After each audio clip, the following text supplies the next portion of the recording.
Hello दोस्तों, आज हम हेगल के राजनीतिक दर्शन की चर्चा करेंगे। हेगल के दर्शन में जो सबसे महत्वपूर्ण है वो है उसके द्वंद्वात्मकता का सिद्धांत। इस लेक्चर में हम हेगल की पुस्तक उसके द्वंद्वात्मकता का सिद्धांत और उसके राजनीतिक विचार की आलोचना को पढ़ेंगे। तो चलिए शुरू करते हैं।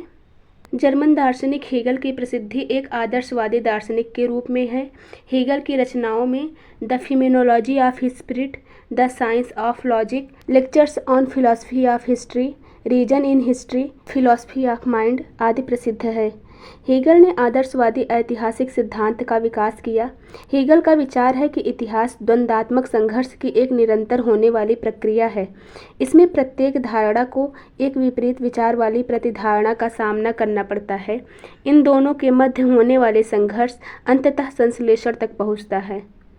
इतिहास का दोहराव और परिवर्तनशीलता इतिहास को अग्रगामी बनाता है।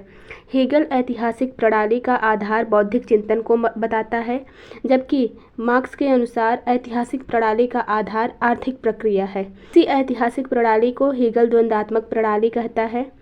हेगल के अनुसार इतिहास ऐतिहासिक प्रणाली का आधार है। ऐतिहासिक प्रणाली का आधार बौद्धिक चिंतन है और बौद्धिक चिंतन तार्किक प्रणाली की उपज है, जिसके फलस्वरूप द्वंद्वात्मक प्रणाली का जन्म होता है। प्रसिद्ध रूमानीवादी इतिहास दार्शनिक हर्डर ने इतिहास को जो जन्म दिया था उसे हेगल और आगे बढ़ाया। हेगल के इतिहास दर्शन को हर्डर के इतिहास दर्शन की अगली कड़ी माना जाता है। हेगल के अनुसार मानव मस्तिष्क अपने विवेक द्वारा स्वातंत्र्य की अधिकाधिक अनुभूति की ओर अग्रसर होता है और अंततः उसे विश्वात्मा की अनुभूति होती है। मानव को विश्वात्मा की अनुभूति को हेगल एक ऐतिहासिक प्रक्रिया के रूप में देखता है। हेगल के अनुसार इतिहास केवल घटनाओं का अन्वेषण तथा संकलन ही नहीं, अपितु उनके भीतर छुपी हुई कार्यकरण की गवेषणा भी करता है। हेगल इस वैश्विक इतिहास को संपूर्ण मानवता का इतिहास का वृत्तांत बताता है। हेगल का विचार है कि बुद्धि ही विश्व पर शासन करती है, इसलिए वैश्विक इतिहास एक बुद्धि सतत प्रक्रिया है। हेगल अपने प्रसिद्ध ग्रंथ द फिलॉसफी ऑफ हिस्ट्री में इतिहास दर्शन का वैज्ञानिक अध्ययन करता है। हेगल कहता है कि ऐतिहासिक घटनाएं ना तो अचानक हो जाती है, ना ही वो कृत्रिम परिस्थितियों के कारण होती है, बल्कि वो अपने युग की द्योतक होती है तथा भविष्य में होने वाली घटनाओं की रूपरेखा भी तैयार करती है। यहाँ पर हेगल अपने कार्यकरण के सिद्धांत को व्याख्यायित करता है। कहता है कि कोई भी घटना अचानक नहीं होती है, वो अपने समय की प्रतिक्रिया होती है और भविष्य में होने वाली घटनाओं की रूपरेखा तैयार करती है। हेगल यह मानता है कि वैश्विक इतिहास मानव की स्वतंत्रता प्राप्ति की यात्रा का वृत्तांत है। हेगल मानव स्वतंत्रता को नैतिक बुद्धि के प्रसार के रूप में देखता है और इसे वह सामाजिक संबंधों का बाह्य रूप मानता है। यही सामाजिक संबंध बढ़ते बढ़ते राष्ट्र के रूप में विकसित होते हैं। इस प्रकार हेगल का इतिहास दर्शन राष्ट्र के विकास क्रम की गवेषणा करता है। राष्ट्र नैतिक बुद्धि की चरम परिणति होता है। हेगल प्रकृति और इतिहास में एकता नहीं देखता। वह प्रकृति की प्रक्रिया को चक्रात्मक, पुनरावृत्ति योग्य तथा इतिहास की प्रक्रिया को रेखावत मानता है।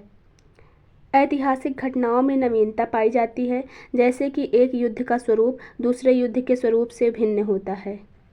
हेगल के अनुसार इतिहास मूलतः तार्किक होता है।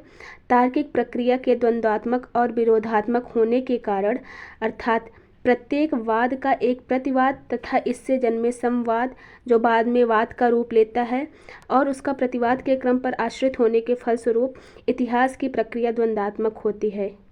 कोई भी विचार एक समय वाद होता है, उसके प्रतिक्रिया में एक प्रतिवाद उत्पन्न होता है जो बाद में संवाद बन जाता है और वो संवाद वाद का रूप लेकर फिर से प्रतिवाद का सामना करता है और ऐसे ही यह प्रक्रिया निरंतर चलती रहती है जब तक राज्य को विश्वात्मा की प्राप्ति नहीं हो जाती और जहाँ पर सभी मनुष्यों के विचार एक हो जाते हैं। प्रतिवाद की वजह से परिवर्तन और परिवर्धन होता है।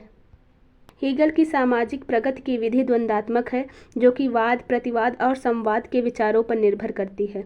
विचारों का यह द्वंद्व तब तक चलता रहता है जब तक वह आदर्श विचार की परिणति तक नहीं पहुंचता। हेगल ऐसी आदर्श स्थिति में राज्य की कल्पना करता है। हेगल कहता है कि चेतना के रूप में मनुष्य की सर्वोत्कृष्ट अभिव्यक्ति राज्य है। अपने ग्रंथ फिलॉसफी ऑफ राइट में हेगल इस बात पर बल देता है कि राज्य और राष्ट्र के हितों के समक्ष व्यक्ति को व्यक्तिगत स्वार्थों की बलि दे देनी चाहिए। अब हेगल के इस विचार की आलोचना के बारे में पढ़ते हैं। हेगल के आदर्शवादी दृष्टिकोण की आलोचना में कहा जाता है कि हेगल की द्वंद्वात्मक प्रगति और पद्धति अधूरी तथा दोषपूर्ण थी। उसने बुद्धि एवं भावना को ऐतिहासिक प्रक्रिया में आवश्यकता से अधिक महत्व दिया। हेगल की आदर्शवादी दृष्टिकोण के अनुसार वस्तु जगत विचार जगत का प्रतिबिंब है। उसका इतिहास दर्शन एक पक्षीय प्रतीत होता है। हेगल की ऐतिहासिक भौतिकवाद की आलोचना करते हुए कार्ल मार्क्स कहता है कि हेगल के लिए विचार एक स्वतंत्र कर्ता है, जबकि मेरे लिए विचार संसार का सृजन करता है। अर्थात हेगल के अनुसार विचार प्रणाली भौतिकता को जन्म देती है, जबकि कार्ल मार्क्स कहता है कि भौतिक प्रणाली विचार को जन्म देती है। मैक्तेगार्ट के विचार में हेगल का यह मान लेना अनुचित था कि राज्य का महत्व उसका निर्माण करने वाले व्यक्तियों के कल्याण के साधन मात्र होने से कहीं अधिक है।